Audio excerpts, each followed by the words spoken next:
In this video, we are going to take a look at Elder Rawchaa and his lesson called The Job of an Apostle. And going to give a psychological breakdown of what's being communicated beneath the surface of this clip we're going to show. And here we're going to break this into two parts. We're going to see him tell a story, and you'll see that he is humbly bragging, and he will appear humble in this, but it's a spiritual paradox where what he's saying, on the one hand, he's showing how humble he was, but yet he's reinforcing here his special status that he attained at the same time. So here we go. We're going to pick up right here. So he's talking about how he's telling these leaders to take inventory of the people who will move up to higher seats, and just like he has. Then I'll give the commentary. Story of who comes, who's in season and out of seasons. All these people who was pumping their chest to be seen and all of that, wanted all the front seats and all that, these were the people who took seats that didn't belong to them. And the leaders are the people in the back who's moved, who understand what it is to persevere and to sustain through good and bad. These are the people who don't say much. These are the people who don't even feel they're worthy to lead. That's going to be leading many people. I can tell you, because the Most High, He's my witness. I was one of those people in the audience who didn't think that I was worthy to say a word, because the men that was teaching. Yeah. He tells the audience that the true leaders are the quiet ones, the ones who don't feel worthy, the ones who don't speak much. And then he places himself directly into that category as one of those people. On the surface, that sounds like humility, but underneath, it's something else. It's a subtle form of self-elevation, because now he's not just a leader, he's the example of what God chooses. And when he says, "The Most High is my witness," he's doing more than sharing a story. He's shielding his authority with divine validation. Now think about the effect on the audience. If you are quiet, if you don't speak up, if you feel unworthy, you are told that's what makes a true leader.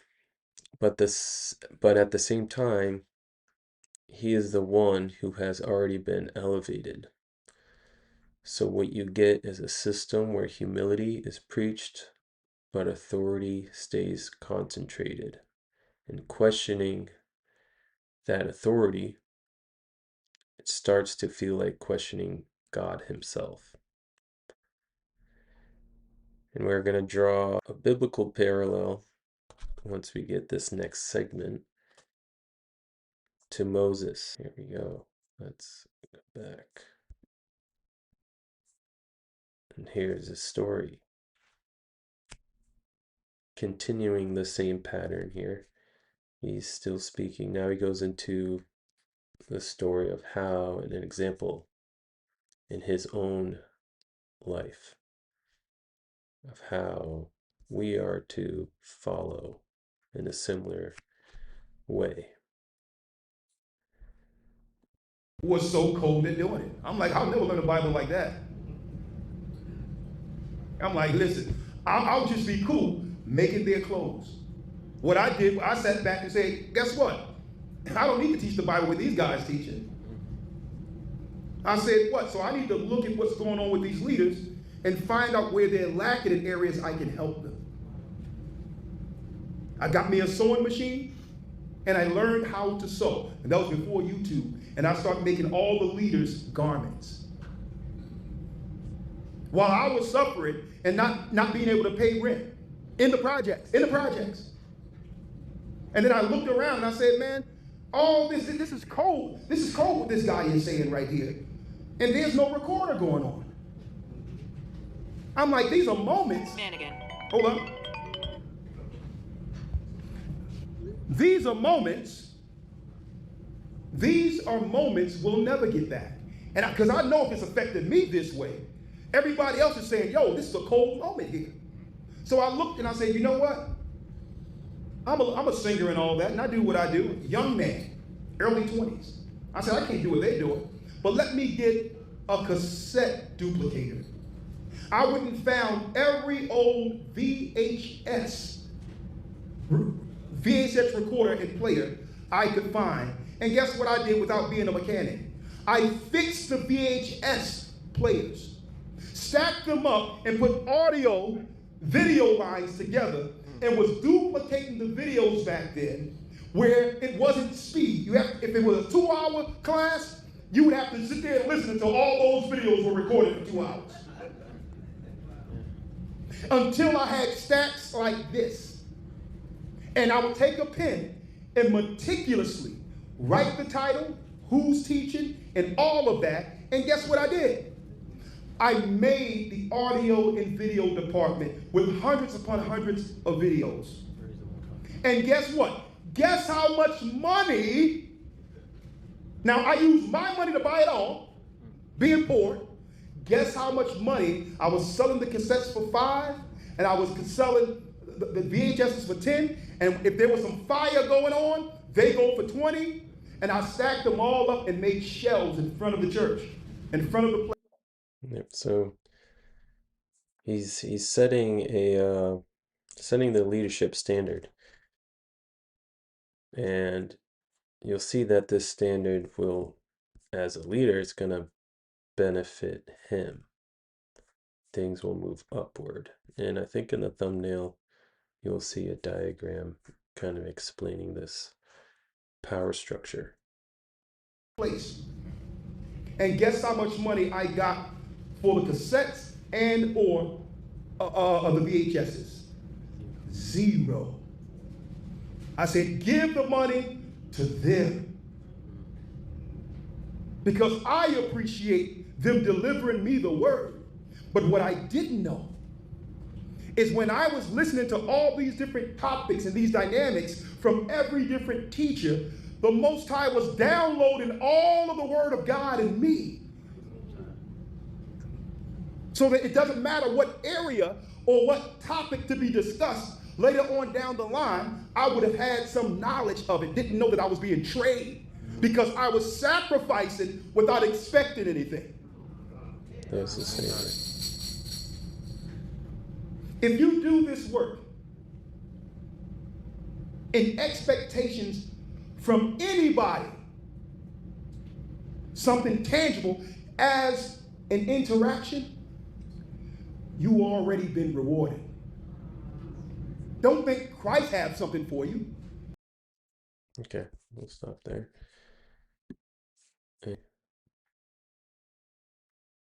Listen carefully to what's being said here, because on the surface it sounds like humility, but underneath it's something much deeper.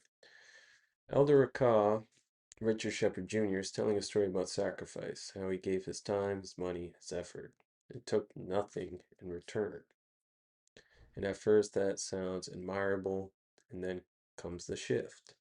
He says if you do this work expecting anything in return, you've already received your reward. And right there, everything changes because now normal expectations, fairness, accountability, transparency are no longer reasonable. They are spiritual disqualifiers. If something feels off, if you question leadership, if you expect honesty in how things are handled, The problem isn't the system, the problem becomes you. Then he takes it further. He says, while he was doing all this, the Most High was downloading knowledge into him. That's not just a testimony, that's a claim to divine positioning. Because now his authority doesn't just come from study or experience, it comes from being personally filled by God. And once that's established, questioning him doesn't feel like disagreement anymore. It feels like stepping out of alignment with God. But here's where the parallel becomes important. Because this isn't the first time we've seen something like this. In the story of Moses, there was a moment where God gave clear instruction to speak to the rock, but instead, in frustration, Moses struck the rock twice and then said, "Must we bring you water? Do you hear that?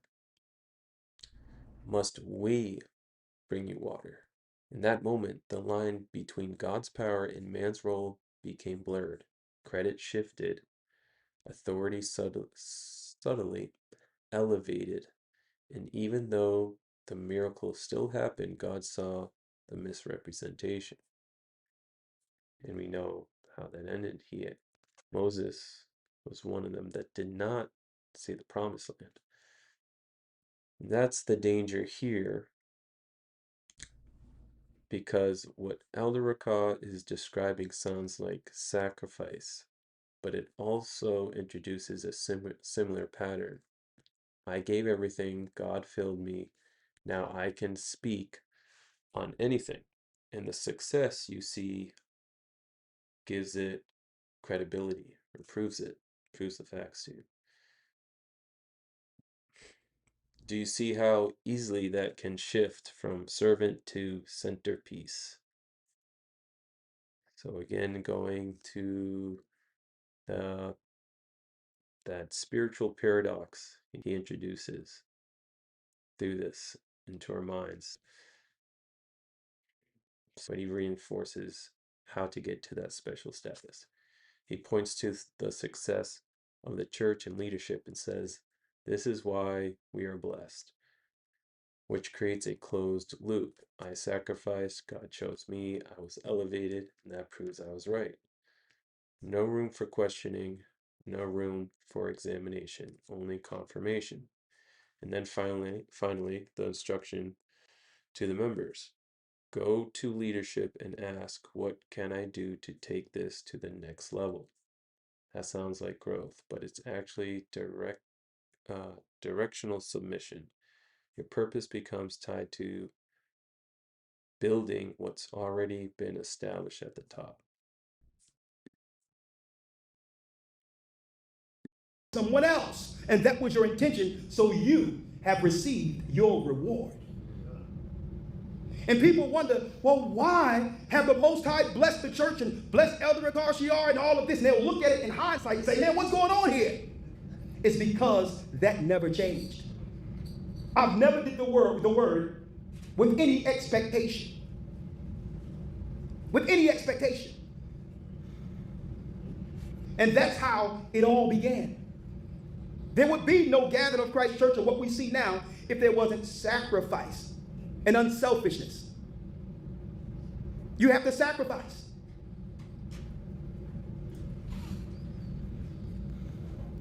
It's the young men's position to look at the leaders and sit with the leaders and say, hey, what can I do to bump this thing to the next level?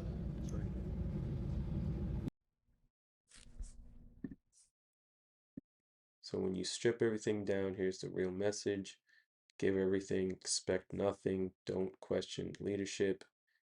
And if something feels wrong, check yourself, not the system. And this is where it crosses into dangerous territory, because just like with Moses, the issue isn't always obvious rebellion. Sometimes it's subtle. It's when a man stands in a position where God should be clearly seen, but instead the focus slowly shifts towards the man, his sacrifice, his journey, his authority. And once that shift happens, people don't just follow truth anymore. They follow a person who has become synonymous with it. So here we see that as a member in the church, it can easily shift, subtly shift. It's very nuanced. You don't realize it. And next video, we're going to go into another segment and also talk about um, this book here and some of the science behind how we can be led into totalist groups.